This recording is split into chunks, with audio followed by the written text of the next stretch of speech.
बुझाई हो बुझाई हो।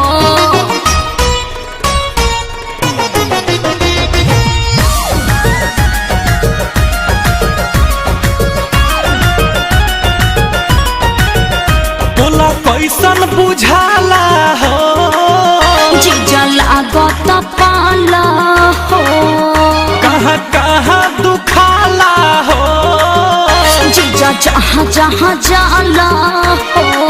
अच्छा बोला कैसन बुझाला हो जीजा लागत पाला हो कहाँ कहाँ दुखाला हो जीजा जहाँ जहाँ जाला हो। अरे न छनछनाई न परपराई जस जस जाई मजा आई हो आई हो। आवे के तो बड़ी मजा आई हो ए जीजा बाद में बुझाई हो। आवे के तो बड़ी मजा आई हो ए जीजा बाद में बुझाई हो।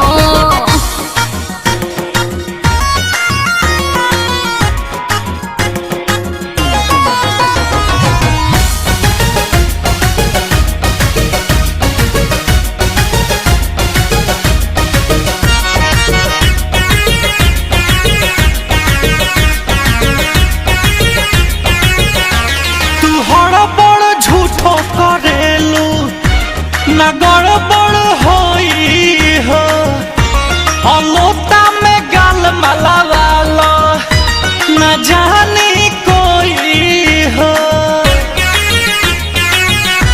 तू हड़बड़ झूठो करेलू न गड़बड़ होई हो अलोता में गाल मलावाला न जानी हो जीजा जी न छोड़ब नती जाजी। अरे छुनते बुझाई तनी न दुखाई लोहे लोहे रंग जाई हो जाई हो। कोरा में देव दबाई हो ए जीजा कैसे सहाई हो। अरे होलिया खेले में मजा आई हो ए जीजा बाद में बुझाई हो।